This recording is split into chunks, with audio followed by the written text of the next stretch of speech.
ஒருவரின் மாத செலவுகள் வந்து படத்தில் காட்டப்பட்டுள்ளது. அவரின் சேமிப்பு எவ்வளவு என காண்க. அவர் உணவுக்காக ரூபாய் 3000 செலவு பண்ணுறாரு. இதர செலவுகள்னு சொல்லிட்டு 210 டிகிரி. சேமிப்பு வந்து எவ்வளோன்னு கேட்குறாங்க. ஃபஸ்ட்டு ஒரு வட்டத்துக்குள்ள ஒரு வட்டத்தினுடைய முழு டிகிரி எவ்வளோன்னு பார்த்தீங்கன்னா 360 டிகிரி. சரிங்களா? அதில் 120 டிகிரி வந்து 3000 அப்படின்னு சொல்லிட்டாங்க அவங்களே. சரிங்களா? இப்போது 120 டிகிரி 3000 அப்படின்னா ஒரு டிகிரி என்னவா இருக்கும் அப்படின்னா இந்த 120 இந்த சைடு கீழே கொண்டு வந்துடுங்க. 3000 டிவைடட் பை 120. இதையும் கேன்சல் பண்ணுங்கள். 4×3 = 12, 1×3 = 000, 4×4 = 25.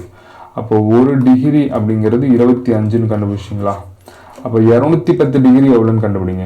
210 டிகிரி அப்போது 25 × 210. 0 அப்புறமேல் போட்டுக்கலாம். 5×1 = 5, திருப்பி 2, 2 10, 1 2 4 1 5, 5 2 5 0. ஏன்னா 210 இல்லை.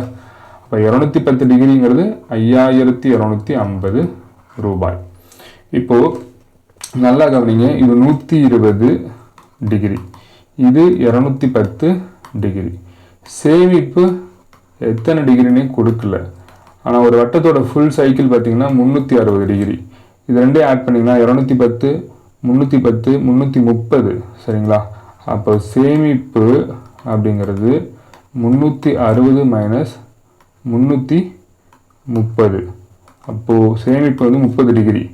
சரி, சேமிப்பு 30 டிகிரி. அப்போ ஒரு டிகிரி 25னா ஒரு டிகிரிங்கிறது 25 அப்படின்னா 30 டிகிரி என்னன்னு கண்டுபிடிக்கலாம்.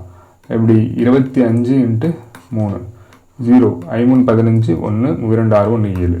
அப்போது மாத சேமிப்பு வந்து 750. ஆப்ஷன் டிங்கிறது தான் இதற்கு சரியான விடை.